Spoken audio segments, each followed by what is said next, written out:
Paglabas niya, may message sa'yo. Paglabas niya. Paglabas niya. Okay, Maraming salamat. marapit na. Maraming salamat. Hindi naman siya mismo yung pumapatay eh. That is kidnapping. Magandang hapon po mga kabisdak. Nako, good news po ang ating pag-uusapan ngayong hapon. Nimal na dulas si Kunti dito. Kabado na.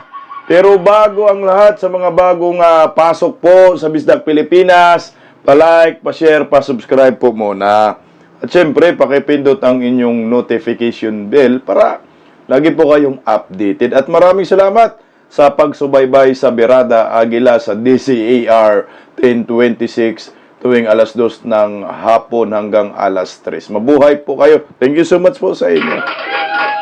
Ito mga kababayan ko, mainit yung pag-uusapan natin ngayong hapon na mukhang hindi yata alam ni Kunti yung kanyang mga pinagsasabi. Kaya ito, ang ating pag-uusapan mga kabisdak, patuplok agad. Former President Rodrigo Roa Duterte malapit nang lumabas.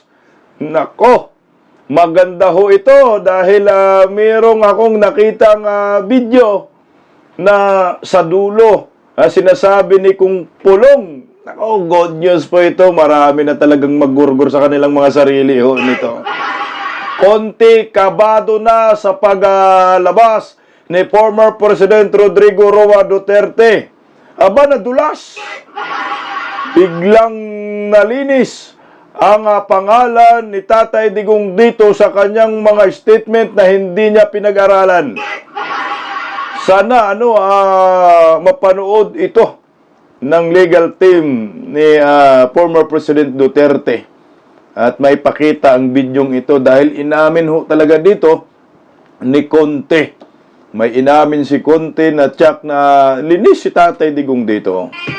Vice President Inday Sara Duterte muling tatablahin si Dayonyor.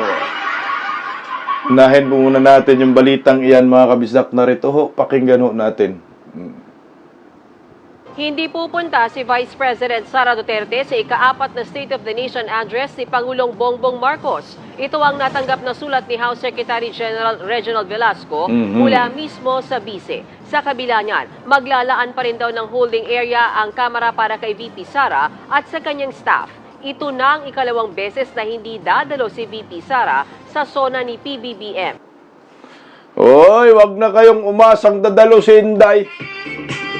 Asa pa. Tama lang ho kasi ano bang isusunan ni EWM?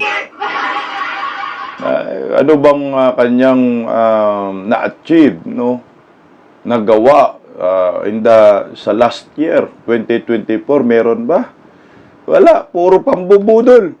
20 pesos per kilong bugas, may kasamang kuto. Ano ba? Akap? Proyekto ni Tatay Digong ibibida? Dapat nga, hindi na siya magsuna. Sayang lang ang budget eh. Foreign investors, pagmamalaki niya, nasan? Pumuslit pa nga ho itong singiwim pala sa Japan, hindi alam ng taong bayan. Pumuslit. Ano kayang ginawa sa Japan itong singiwim, no? Baka nanonood naman ng Formula Racing.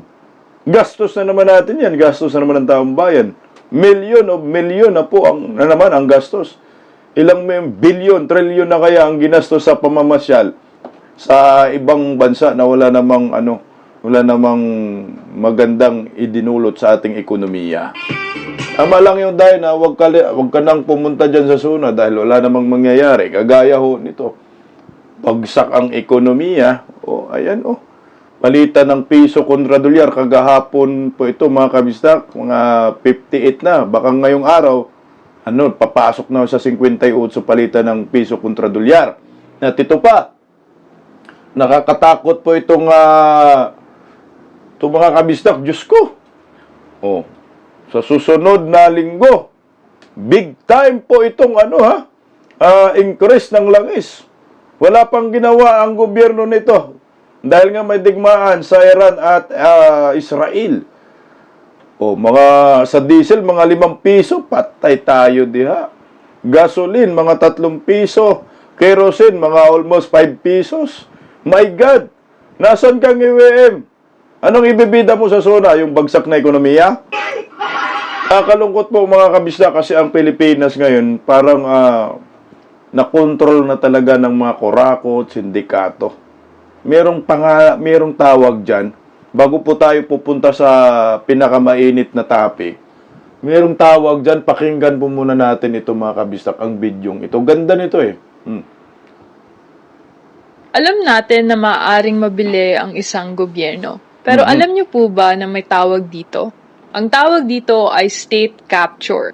Okay, state capture pala ang tawag dyan. Parang nakokontrol na ng mga oligarkiya, no? Yung isang bansa, ang gobyerno, at yung mga pagtaas ng mga bilihin, hindi na makakontrol.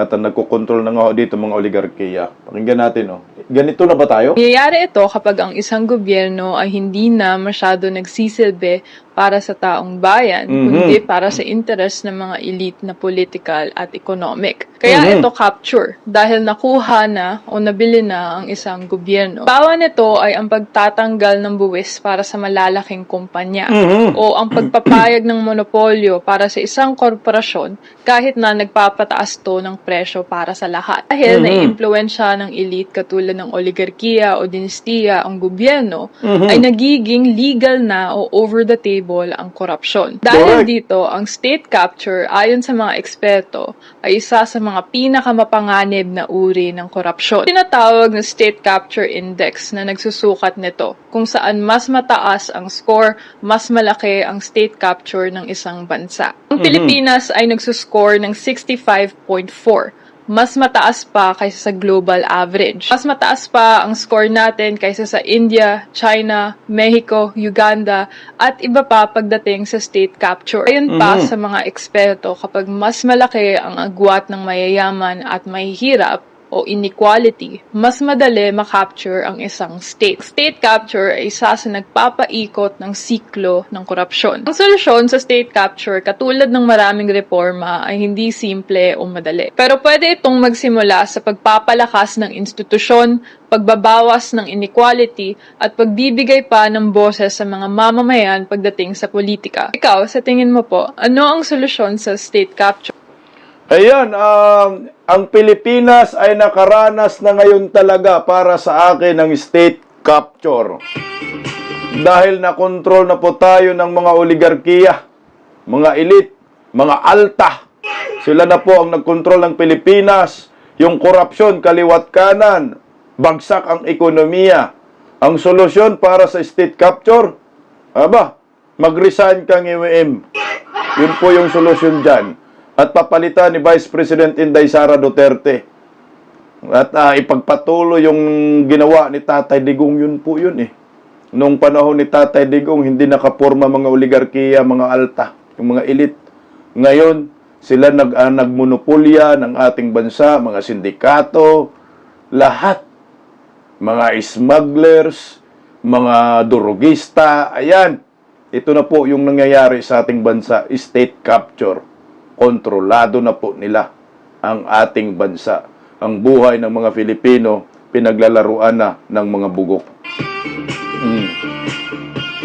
At ito mga kababayan ko, dahil pinag-uusapan po na natin si former President Duterte, abaho, hito, may kabado.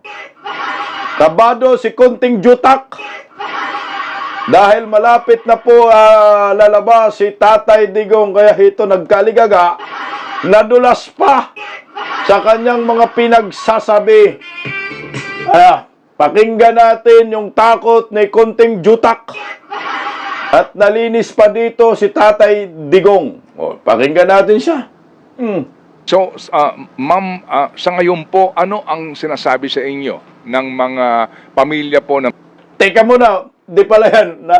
Mamaya na yan. Ito. Pero ano po yung tingin ninyo dito sa inilatag na grounds ni na Attorney Kaufman para mabigyan ng interim release itong si FPRRD? Kasama na dyan yung hindi daw siya flight risk, 80 years old na daw siya for humanitarian reasons, and magpa-participate daw siya sigurado doon sa proceedings. Ano pong tingin ninyo dito? Ito ay standardized claims. Actually, unahin ko yung flight risk, will not continue or will not commit crimes, etc. I will not hold office. May ganun siya eh. Inaaral pa namin yung phrase na ngayon, will not hold office or perform any public, will not talk to media. Kasi ibig sabihin ba nun, okay lang sa kanya na hindi mag-serve as Davao Mayor. Itong mga rason na ito ay kind of, hindi naman pro forma, no? Pero ito yung mga dahilan noon para pigilan or hindi i-grant ang interim release ng mga suspect noon. Kaya kumbaga hinit na niya, unahan ko na kayo yung actual grounds kumbaga ng bakit siya nangihingi na makalaya ay largely redacted. Ang sabi niya ay because he's old, comma, blank, blank, blank, and blank. Naku, kaya sabi namin, hindi na natin alam yung iba. Pero kung sasabihin niya, iunahan na rin namin, kung ang sasabihin niya ay medical reasons, at isa doon, ang naalala ko lang na lagi nilang sinasabi ay diabetic siya, di ba? Diabetic si Duterte, di umano, di ba yun yung sinasabi na kailangan may doktor. These are, if ever, the known medical conditions of Duterte, we think, could very well be managed inside the facility. Yung ICC detention facility is well equipped to assist him dun sa, lalo na, to assist anybody actually, on common or foreseeable na mga diseases or conditions. Ito, sagutin muna natin dyan si Conte. Yung sinasabi mo, Conte, na si Tatay Digong ay hindi mag-hold sa opisina o hindi ayaw magiging mayor. Di ba sinabi nung na parang ito yung mga reason noon na hindi nabigyan yung mga iba ng interim release. Pinangunahan na ni Tatay Digong. Matalino si Tatay Digong. Kung ganun, magaling yung abogado ni Tatay Digong. Dahil yung mga ganyang reason, ay ito yung solusyon ng kampo ni Tatay Digong para mabigyan siya ng interim release. Wala ka na dun. Diskarte yan ng legal ni Tatay Digong, legal team.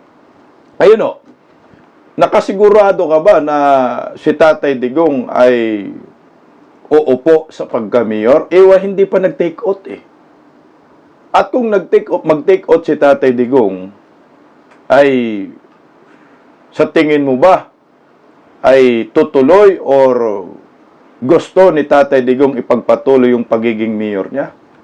Maraming mga senaryo na pwedeng mangyayari para mapatunayan lang ng legal team ni Tatay Digong na lahat po ng kanyang mga sinasabi ay susundin ni Tatay Digong. Pwede naman ganito Conte. Masyado ka lang negatibong utak, juta ka, kunting juta. Nyari, pag-uwi ni Tatay Digong, mag-grant man talaga yung interim release. Mabigat na kasi yung reason na humanitarian reason, kasi 80 years old. Pag-uwi ni Tatay Digong, kung sakali lang, totoo yung sinasabi niya, na sinabi ni Tatay Digong na hindi mag-hold sa office, hindi mag-mayor si Tatay Digong. Pag-uwi, mag-take out si Tatay Digong as mayor ng Davao City. So ngayon, para mag-comply dun sa pinangako ng kampo ni Tatay Digong sa ICC na hindi mag-hold ng office, pwede namang mag-resign si Tatay Digong. Pag-resign si Tatay Digong, sinong mayor? Si Mayor Baste. Hindi mapaganda pa ang mangyayari. Baka yung magiging vice mayor, di ba, number 1 yata, councilor, yung kay Pulong Duterte anak, si Rigo. Di mas mapaganda pa. Di ba, planado na ho ito. Alam na po ito ng pamilyang Duterte, kaya dapat kabahan ka. Dito naman sinasabi niya na diabetes, si Tatay Digong, kaya daw i-manage ng International Criminal Court. Hindi mo ba alam na pumalag ang pamilya ni Tatay Digong dahil malaki ang pagkukulang ng International Criminal Court para maalagaan si Tatay Digong sa kanyang mga karamdaman? Iba yung Netherlands, iba yung Pilipinas. Yung gamot ngayon na iniinom ni Tatay Digong, hindi yan yung gamot na nakasanayan niya dito sa Pilipinas, na siya ay malakas, nakapaglakad at nakapagsalita, at sumasama pa sa mga rally. 80 anyo sila Tatay Digong. Ikaw kung tao ka talaga, kunting jutak, doon pa lang, kailangan mo na matanggap yan. Super senior na si Tatay Digong. Wala kang magagawa kahit putak ka ng putak. O tuloy na, Pero yung sinasabi po niya na will not continue to commit crimes, Sige, ito, ano po ang tingin ninyo doon? At yung pagiging flight risk? So, pro forma yan kasi nga, uunahan na niya, ano ba dun sa mga iba na hindi pinayagan or ano na yung standards na sinabi ng ICC. And it's all just words. Mhm. We have had a bad experience with Duterte's words. One, natutupad. Kasi, di ba, sa isang banda sabi niya, kill, kill, kill. At maraming ang namatay. Pero sa kabilang banda, hindi ako tatakbo. Mag-jet ski ako, and so forth. Hindi niya sinusunod ang kanyang sinabi. Kaya, for someone who has a sketchy track record as to his promises and his words, we cannot fully rely on these statements. kapal ng labi mo. alam mo, konting jutak, para kang bata, no? Hindi daw susundin ni Tatay Digong yun. Uy, wag magiging isip bata. Dahil daw yung pinangako ni Tatay Digong na jet ski hindi natupad. Tangingot, no? Napunta pa talaga sa jet ski. Parang hindi abogada, ha?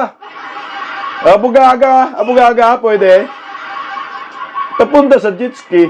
Bakit nangyari naman ang lahat ng pinangako ni Tatay Digong? War on drugs, di ba nangyari? Kaya nga, nasa Netherlands si Tatay Digong. Dahil kinasuhan ninyo patungkol sa war on drugs, puro kayo gawa-gawa. Nangyayari. Nilinis ang mga komunista, di ba nasaktan ka? Mga NPA. Lahat ng ipinangako ni Tatay Digong nangyayari. Binigyan tayo ng magandang Pilipinas. Sino ba sinabi ni Tatay Digong, huwag ninyong subukan, masisira ang buhay ninyo? Tigas ng ulo ng mga kabaro nyo. Nasa na sila ngayon? Nasa ilalim ng lupa. Yan ang masasabi mo kasi nga, takot ka nga lumabas si Tatay Digong dahil mapahiya po kayo dito. Kaya nga, Pero Teka lang, yung flight risk muna. Sagutin ko muna yan ng kaunti. Ito si kaunting jutak. Flight risk. Alam nyo ho, wala na pong kakayanan si Tatay Digong na manglaban or tumakas or banta sa bayan. Putya, banta sa ICC, natakasan ni Tatay Digong yung mga akusasyon ninyo. Ang tanda na nga ho ni Tatay Digong. Hirap na nga ho maglakad. Hindi na kaya yan. Hindi na flight risk si Tatay Digong at the age of 80 years old. Malayong-malayo na po yung nasa isip ni Kunting Jutak. Puro pasakali na lang kasi nga, wala na kayong magagawa. Aminin nyo na makalaya si Tatay Digong. kita po ba ninyo na meron pa rin ganong kalawak na impluwensya ang dating Pangulo para hindi para hindi masunod yung pinapangako niya na will not continue to commit crimes, maging flight risk? Oo, kakaiba nga yun yung pagkakabanggit niya na, hindi na siya powerful ngayon. Lukuhin mong lelang mo. Parang yung mga biktima nga mismo, sinasabi nila, saan banda hindi siya powerful? Lokohin mo rin lilang mo!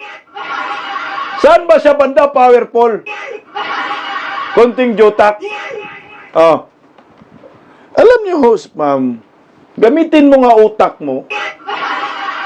Kung powerful lang si Tatay Digong, puta, nadala nyo kaya sa Netherlands? Nakidnap nyo kaya? Tanong mo sa inyo. Kung powerful lang si Tatay Digong, sa tingin nyo, nasa detention center si Tatay Digong ngayon? Hindi. Powerful si Tatay Digong sa kanyang mga supporters, mga Filipino. Pero pag pinag-uusapan natin kapangyarihan sa politika, putangin na, malayo ho eh. Kung powerful si Tatay Digong, edi ho sana, hindi siya nakaranas na pang-aapi ni Turi. Hindi ho sana, hindi nagago yung KOGC. Si Pastor Kibuloy ngayon, nasa detention din. Dahil powerful si Tatay Digong. Ang totoo niyan, walang kapangyarihan si Tatay Digong ngayon dahil ordinaryong tao lang si Tatay Digong, nagiging mayor ngayon. Ano ba ang kakayahan ng mayor? Nasa Davao City lang yun. So ano yung sinasabi mong powerful pa si Tatay Digong? Kapangyarihan sa politika? Mukhang malabo na ho yung sinasabi mo, ma'am. Baka powerful sa puso ng taong bayan. Meron ho siguro. Kasi makikita nyo ho, yung mga rally kaliwat kanan sa ating bansa, hindi nyo yan maitanggi. Kaya siguro sabi nyo powerful. Pero sa Malacanang, sa buong bansa, talagang hindi mo na ho makikita na powerful si Tatay Digong. Wala ng resources. Wala sa kanila. Ang pinaka-powerful ngayon, si NGWM. Masabi mo lang powerful dahil pumapalag ang mga Duterte. Si Tatay Digong hindi takot. Kamay na bakal, matatapang. Kaya yun siguro yung tinutukoy mo na powerful. Pero makinarya, resources. Pera, wala ho, ma'am. Kaya tuloy, oh. Ang anak niya ay vice president at kahit sabihin na nating impeached vice president, still sits in power and is entitled to all the benefits, all the authority of the position. Hindi pa siya nakukonsider na convicted or pinapaalis doon sa kapangyarihan. Mayor siya mismo ng Davao. Inelect ng kanyang mga kabayan doon sa Davao City. And he enjoys, to an extent, great political support. And it's not only him and his family. Parang 5 ba o 6 sa kanila uupo sa susunod na term sa June 30. Ito pa, may yung mga kakampi pa niya, marami pa rin yan. Senators who are openly supporting him and ito yung curious, might probably be involved in the investigation Takot na! or case in the ICC have been elected as number 1 and number 2. Kaya parang saan banda hindi powerful itong taong ito. Dadagdagan pa namin ng layer ng, di ba, kapangyarihan at kayamanan. Hoy! Hindi ko masasabi din na mahirap sila at sa maraming paratang na milyon-milyon, daang milyon ang tinatanggap. Di umano, kabahagi din no lagay ba ng mga drug lord at dun sa drug trade and drug smuggling na natanggap ng Duterte family, naku, hindi namin masasabing powerless ang pamilyang ito. Ogok! Anong nakatanggap ng drug money? Sino bang source mo konting jutak? Si Trillanes? Puro mga paratang. Hindi napatunayan. Paano nangyayari? Ang pamilyang Duterte galit sa mga durugista, mga sindikato, mga paktore, masabihin mo tumatanggap galing sa mga drug lords? Ang tangingot, no? Baka singiwin pa. Sinakta ni Tatay Digong yung mga drug lords kunting jutak. Tapos ngayon sasabihin mo tumatanggap ng pera. Saan mo narinig? Hoy, kay Trillanes. Putangina na yan. Powerful? Kaya pala si Inday Sara na-impeach galing sa bunganga mo. Na-impeach sa Kongreso kasi powerful. Kaya pala na-detain yung mga staff ni Inday Sara sa Kongreso. Pina-contempt kasi powerful. Kaya pala si Tatay Digong nadala sa Netherlands dahil powerful. Ang ina yan ba yung powerful sa inyo? Konting jutak? Layo naman. Sabihin mo lang takot ka ng lumaya. Alam mo yung mga sinasabi ni Kunti, hindi naman yan magmamatter. Dahil hindi naman siya talaga yung confirm at parang certify ba na ICC prosecutor, hindi naman siya. Hindi siya allow. Ay, walang bearing yung mga pinagsasabi niya, kundi puro panluloko lang sa bayan. Panggagancho, yung tawag, panggagancho lang. Pero hindi yan nagmamatter eh. Kaso ini-entertain nga ho ng mga mainstream media kasi that part of, yung party yan ng, ang tawag dyan, political black propaganda. Mga black propaganda para di umano masira ang mga Duterte. Pero ang mga Pilipino, tingnan lang ho ninyo. Yung sinabi lang yan na tumatanggap ng drug money si Tatay Digong. Putang ina, walang katotohanan yan eh. Kung maraming pera ang mga Duterte, edi ho sana lahat ng mga general, pati si Tory, sinampal na lang para hindi makidnap si Tatay Digong. Maraming pera ang mga Duterte, hindi ho sana yung bahay ni Tatay Digong, napakaganda na. at magagarang sasakyan. Hindi nga ganun. Ang mga Duterte hindi kurakot eh. Kung kurakot pa mga Duterte, edi ho sana si Inday Sara hindi na magre-request ng budget sa inyo, mga bugok kayo. Natakot lang ho kayo kay Tatay Digong. O ito mga kabisdak, ito yung pinakamagandang pag-usapan natin. Itong pagkadulas ni Conte. No? Galing po sa kanyang bibig dito. At para sa akin, nilinis niya dito si Tatay Digong. Pinawalang sala niya ho dito si Tatay Digong. Pakinggan natin itong bidyong ito. Narito ho. Patoplok nga ho, guys. So, ma'am, sa ngayon po, ano ang sinasabi sa inyo ng mga pamilya po ng biktima dito? Na nung una nga po, ang balita ay willing naman kung sakasakali pong ipatawag ng court to testify. Yung malaking issue yan na kapag nakalaya siya, edi yung takot, manunumbalik, tapos yung pagkaposisyon niya sa kapangyarihan, crucial yung mayor siya ng Davao, samantalang ang kaso sa kanya ay founder and head of DDS, which started in Davao. So yung pagpapanumbalik ng mekanismo ng Davao Death Squad ay critical na aspeto at hindi mo pwedeng asahan yung pagsabi ng isa na, ay hindi ko nagagawin yan, nang basta-basta. Kaya yung pagpapanakot ng mga biktima, yung intimidation, at yung posibleng paggalaw ng mga miyembro ng Davao Death Squad with or without his consent ay nakakatakot. Kasi parang baka kanya-kanya na silang self-preservation. O lol! Takot sa DDS! Alam mo yung mga sinasabi niya na yung Davao Death Squad, ayan, galing din na Trillanes. ay di Lima. Gagalaw daw. Kahit walang inuutos si Tatay Digong, kasinungalingan. Takot ang mga ang mga witness di umano ng AJK, kasinungalingan. Sino ba yung biktima ng AJK? Meron? Labas nyo nga. Anong takot? Unang-una, kung totoo yung sinabi mo, na pag makalaya si Tatay Digong ay matatakot ang mga witness kasi nga kahit hindi utos si Tatay Digong ay gagalaw yung DDS, hindi ho sana hindi pa lumabas si Tatay Digong diyan sa dahig, putang ina, pinagtatakot na kayo. Mga sariling multo ninyo yung kinakatakutan ho ninyo. Hindi ho sana yung pagkidnap ninyo kay Tatay Digong ay gumalaw na yung, nasan ba yung mga DDS na sinasabi mo, Davao Death Squad? Hindi ho sana, kayo, puta, tinakot na kayo. Tinakot ba kayo? Wala. May nananakot ba? Wala. So, isa lang ang ibig sabihin yan, black propaganda, mga basura yung lumalabas sa makapal mong labi. No? Puro gawa-gawa. Ang problema nga lang kasi, pinapalabas, pina-interview ng Newspad nila Filon, kaya kailangan sagutin natin ho ito kasi nakairi man sila, himay-himayin din natin yung kanyang mga sinasabi. Wala hong pananakot.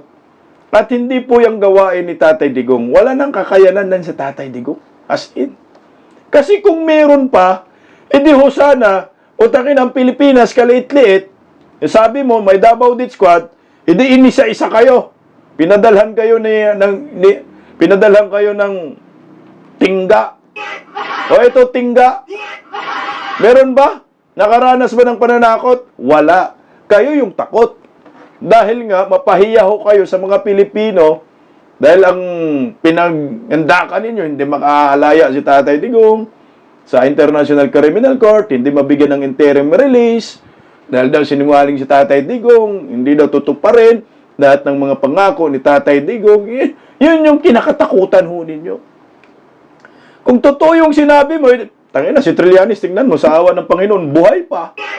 Si De Lima, bakit buhay pa? Ikaw, bakit buhay ka pa? Bakit ba pagsayangan ng panahon ni Tatay Digong yung mga ordinaryong Pilipino kung totoo yung sinasabi mo? na si Tatay Digong ay kayang manakot, kayang gumawa ng kasamaan. Si Trillanes, tumakbo pang mayor, buing eh. Si De Lima, nag-ML pa. Yung mga Nograles, sa awa ng Panginoon, nakipaglaban pa sa pagka-mayor kay Tatay Digong. May nangyari ba? Sabihin mo na lang, madam, na hindi natatakot ang mga witnesses. Totoo namang hindi na nanakot si Tatay Digong. Ang takot, ikaw at yung mga kampo ng mga komunista at mga durugista. Yan ang mga takot pag nakalaya si Tatay Digong. Pero mga ordinaryong Pilipino, hindi ang gagawin ni Tatay Digong. Mahal ni Tatay Digong ang bayan at walang basihan yung sinasabi mong mananakot o gagawa ng kasamaan si Tatay Digong. Davao Death Squad, wala ho eh. Kasi kung meron pa, yan, si Ngiwiem at saka si Tambaloslos, matagal na sana yan. O diba ho? Tagal na sanang kumanta tayo dito, hindi kita malilimutan. Kaso nga gawa-gawa lang. Pakinggan po natin yung pagkadulas ng kanyang bunganga at maliwanag po dito. Nilinis niya si Tatay Digong hanggang dulo. Pakinggan po natin. Nasa dulo guys ha. Para din sa mga biktima, yung overall na sirkumstansya ay hindi makakatulong ito sa Philippines. Hindi ito in the quote-unquote interests of justice. Ang pagpapakulong sa kanya ngayon ay dahil nga precisely may finding or merong pagtingin ang ICC na siya ay magiging flight risk at tatakasan yung kaso. Hindi! Ang pagpapakulong kay Tatay Digong ngayon ay kagagawa ng sindikato, kagagawa ng mga kasakim sa kapangyarihan, pagtatraidor sa bayan, ang pagpapakulong kay Tatay Digong dahil ito ay politically motivated. Utak po ito ng mga politika, utak po ito ni Dayonyor, ni Tambaloslos, ni Satanas. Yan ang totoo. Nagsanib pwersa kayo para magawa ang kademonyuhan at pagtatraidor ninyo kay Tatay Digong. Yan lang po ma'am, sa totoo lang. Hindi lang simpleng salita niya ang makapag-uuk-uk doon sa findings ng ICC na yon. Kaya siya inisyuhan ng warrant of arrest at hindi lang summons. So ngayon Yung warrant of arrest na sinasabi ninyo, hindi po talaga nag-issue. Ang warrant of arrest ninyo, nandun na po pagdating ni Tatay Digong sa Netherlands. Minimal talaga. Summons lang yon. Reminders lang yon. Hindi nga red notice eh. Diba, pinag-uusapan na dyan sa Senate hearing, huwag niyong lokohin kami. Pilipino, huwag tayo magpaluko dito. Nakakainis nga lang kasi in-interview ni Filon. Filon noon! Kaya i-rebat lang natin. Layo. ngayon po naman wala pang nagpaparamdam na gusto nang umatras na testigo. Wala pa naman, thankfully, Mhm. at yung mga participating victims lang. Tingnan mo, galing na sa bunganga mo. Wala pa naman palang umatras. So, ibig sabihin, hindi totoong mananakot si Tatay Digong at hindi totoong takot yung mga witness mo. Ang totoong takot, ikaw! Kaya nga, Parang iniisip nila paano yung security nila dito sa Pilipinas. Kaya lang, syempre may ibang aspeto pa yon. Kaya kailangan naming pag-usapan pa yon ng mas malalim. Hindi naman, sa isang banda kasi, hindi Pakinggan naman nyo, porket ha? nakalaya siya. Parang, hindi naman siya mismo yung pumapatay Pero yung iba yung mastermind nasa labas at kayang magtatawag o makipag-meeting face-to-face na sa mga tao. Yan ang medyo kakaiba na. narinig nyo? Hindi naman siya ang pumapatay. Iba ang mastermind nasa labas. Maliwanag. Isa pa. Ma'am, sa ngayon po, ano ang sinasabi sa inyo na Tingnan testigo? natin ha. Wala pa naman, thankfully, Mhm. at yung mga participating victims lang, parang iniisip nila paano yung security nila dito sa Pilipinas. Kaya lang, syempre may ibang aspeto pa yon. Kaya kailangan naming pag-usapan pa yon ng mas malalim. Yan Hindi nyo ha. naman, sa isang banda kasi, hindi naman porket nakalaya siya, parang, hindi naman siya mismo yung pumapatay Pero yung iba yung mastermind. Naka! Hindi naman siya yung mismong pumapatay. Iba ang mastermind. So galing sa bunganga mo, ma'am, na wala kayong ebidensya na nagtutukoy kay Tatay Digong na siya yung pumapatay di umano sa mga sinasabi mong EJK. Iba yung mastermind. Sino yung mastermind? Bakit ganyan ang lumabas sa bunganga mo ngayon? Putang ina. Maliwanag na walang kasalanan si Tatay Digong. Maliwanag, hindi si Tatay Digong ang mastermind. Hindi si Tatay Digong ang pumapaslang. Di umano sa mga EJK. Ibang mastermind daw, hindi si Tatay Digong.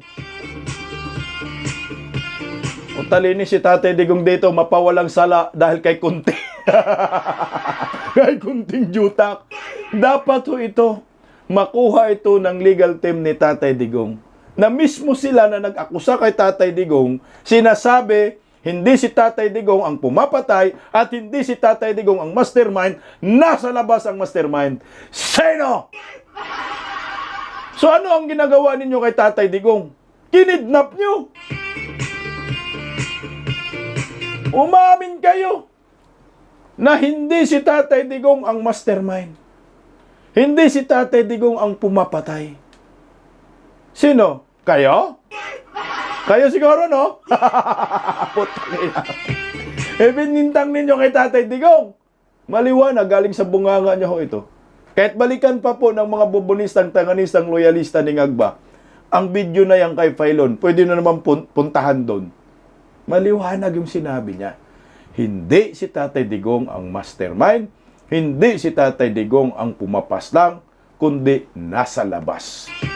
So, ibig sabihin, legit tong sinabi ni Tatay Digong na kidnapping yung ginagawa sa kanya. They're actually bringing you to the Hague. Yun ang sinabi ni General Torre. That is kidnapping. That is Kidnapping. kidnapping. Would you answer that, Mr. President, on the proper forum? Andito naman mga abogado niyo. Okay na siguro. Kaya nga, batay, sabihin mo yung ICC is out of the question. Yes. Dito tayo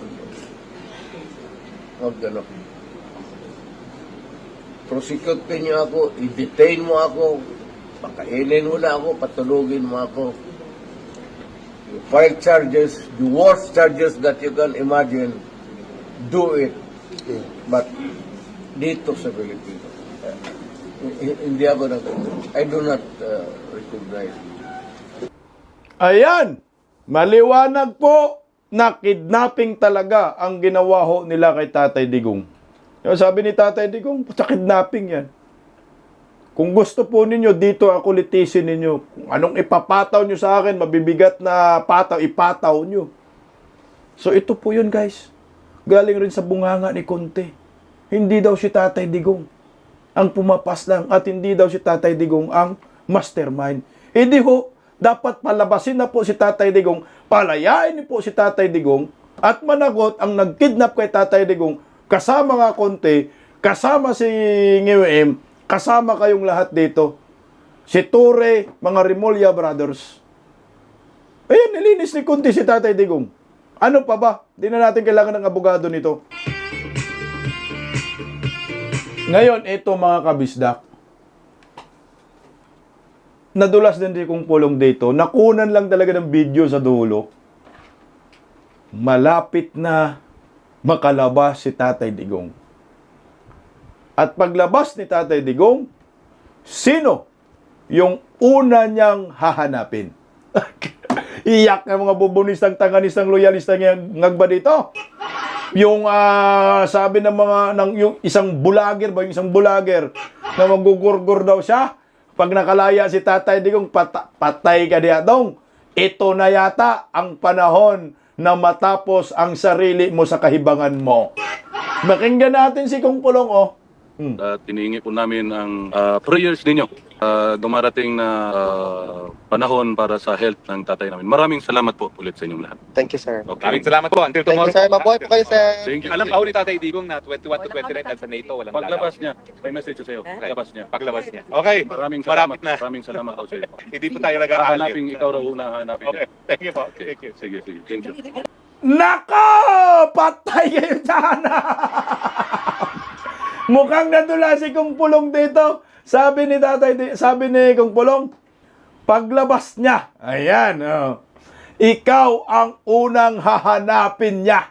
Paglabas niya, malapit na. Patay tayo dyan. Welcome home na Tatay Digong. Bring PRRD home. Malapit na guys. Konting tiis na lang. Magsiiyakan ng mga bugok.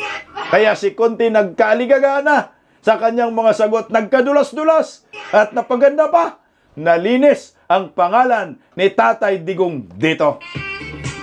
Mamaya po, see you po mamaya alas 8:30 sa live commentary natin. At maraming salamat sa patuloy na pagtangkilik sa alas 6:30 ng hapon din naman ng ating upload video dito sa Bisdak Pilipinas. Mabuhay po tayo mga Pilipino. Tatay Digong, welcome home. Kunti na lang. Bisdak Pilipinas. God first. Maraming salamat. Bye.